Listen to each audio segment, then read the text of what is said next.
Assalamualaikum dan salam sejahtera. Kami daripada kumpulan Ibnu Khaldun A ingin membentangkan tentang tema keamanan global yang bertajuk Sumbangan Tunku Abdul Rahman.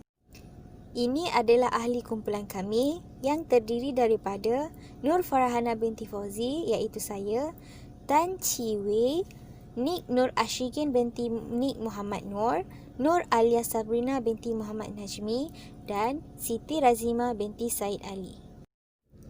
Metodologi. Kaedah yang digunakan ialah bahan-bahan daripada jurnal, buku dan laman sesawang. Pemilihan bahan-bahan tersebut adalah berpandukan kepada 4 tema falsafah iaitu falsafah praktikal, falsafah rukun negara, falsafah Islam dan falsafah kepimpinan. Terusnya ialah latar belakang Tunku Abdul Rahman. Nama penuh beliau ialah Tunku Abdul Rahman, putra Al-Haj Ibni Almarhum Sultan Abdul Hamid Halim Shah. Beliau dikenali sebagai bapa kemerdekaan dan bapa Malaysia. Beliau dilahirkan pada 8 Februari 1903 di Alustar, Kedah. Tunku memulakan kerjayanya dengan berkhidmat sebagai penolong pegawai daerah, selepas itu sebagai pegawai daerah di beberapa daerah di Kedah. Pada tahun 1940, Tunku dilantik menjadi Timbalan Pengarah Pertahanan Awam di Kedah Selatan. Apabila Jepun menyerahkan Kedah kepada negara Thai pada tahun 1941, Tunku dilantik menjadi penyelia pelajaran. Dan setelah tamat Perang Dunia yang Kedua, Tunku turut menyertai politik menentang Malayan Union dan membangkitkan kesedaran ke arah kemerdekaan. Tunku Abdul Rahman juga telah memberikan pelbagai sumbangan kepada tanah Melayu dan penduduknya. Sumbangan Tunku Abdul Rahman yang pertama ialah pembentukan Gagasan Persekutuan Malaysia. Pada 27 Mei 1961, Tunku mengemukakan idea pembentukan Malaysia di Hotel Adelphi, Singapura yang bertujuan untuk menjamin kekukuhan politik, keselamatan ekonomi dan sosial negara yang terlibat.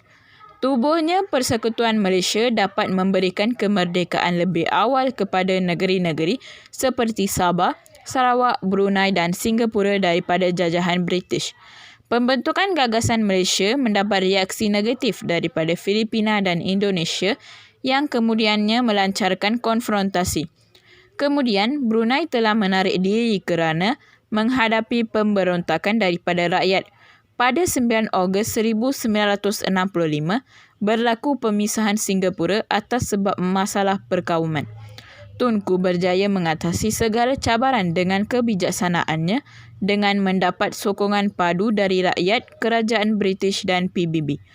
Persekutuan Malaysia telah dibentuk pada 16 September 1963 dan Tunku digelar sebagai Bapa Malaysia.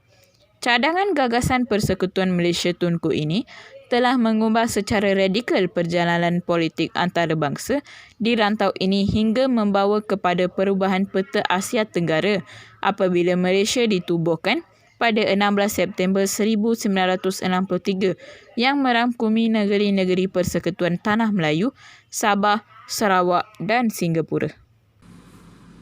Sumbangan Tunku Abdul Rahman yang seterusnya adalah mencapai perpaduan dan kerjasama kaum.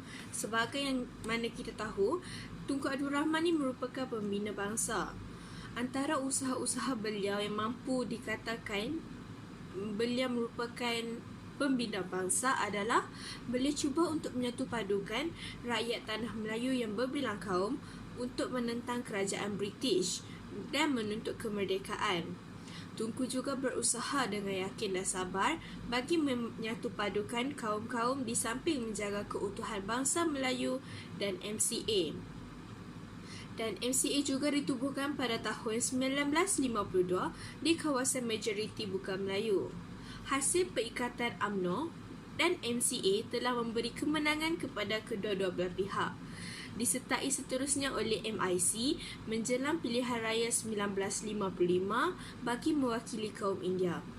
Semua kaum-kaum yang penting adalah terwakil dalam sebuah badan politik yang tersebar bergerak maju kemerdekaan dengan pertubuhan perikatan. Perkembangan agama Islam bermula secara rasmi apabila Tunku menubuhkan UMNO. Tujuan penubuhan UMNO ini adalah untuk memperjuangkan Islam sebagai agama rasmi di Malaysia. Tunku sebagai pemimpin nombor satu negara pada ketika itu banyak melibatkan diri dalam usaha-usaha perkembangkan Islam. Antara usaha dan fokus utamanya adalah dengan meletakkan Islam sebagai agama rasmi di Malaysia seawal tahun 1960. Antara contoh yang menunjukkan bahawa Tunku mahu menjadikan Islam sebagai agama rasmi adalah dengan mengasaskan pertandingan membaca Al-Quran. Tunku juga telah menjadi Presiden Pertubuhan Kebajikan Islam Malaysia, PERKIM, ketika pertubuhan itu ditubuhkan pada tahun 20 Ogos 1960. Kerja keras beliau dalam PERKIM muncul sebagai sebuah pertubuhan yang terkemuka dan dihormati oleh sebuah negara Islam. Beliau mengambil inisiatif yang sangat serius dalam menghulurkan bantuan kepada pelarian Kemboja yang memasuki Malaysia melalui Kelantan pada tahun 1975. Tunku juga dilantik sebagai Agung Sekretariat Negara-Negara Islam yang pertama di Jeddah pada 9 Jun 1970. Lantaran daripada usaha beliau membantu pertubuhan persidangan Islam pada tahun 1960. Kepimpinan Tunku berjaya menarik sebanyak 41 buah negara Islam untuk menyertainya. Penubuhan Bank Pembangunan Islam IDB sebagai satu institusi khusus dalam kerangka OIC. Sumbangan Tunku dalam memelihara hubungan dengan negara lain. Tunku melakukan beberapa dasar luar negara dengan beberapa buah negara melalui deklarasi beberapa perjanjian bagi menjamin hubungan antara mereka. Perjanjian yang dilakukan memberi manfaat kepada semua negara yang terlibat dan tidak berat sebelah. Antara perjanjian yang disertai oleh Tunku adalah Pertubuhan Negara-Negara Asia Tenggara ASA dan Mafindo serta Perjanjian ASEAN. Perjanjian ASA ditandatangani oleh Tunku bersama-sama dengan Filipina serta Indonesia pada 31 Julai 1961.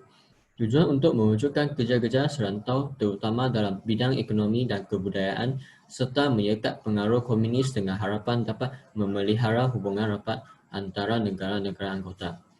Mafindo ditubuhkan pada Jun 1963 diwujudkan bagi memelihara hubungan antara negara di samping mengurangkan pertelingkahan antara Malaysia dengan Filipina serta Malaysia dengan Indonesia. ASEAN ditandatangani pada tahun 1967 bersama Filipina, Indonesia, Thailand dan Singapura.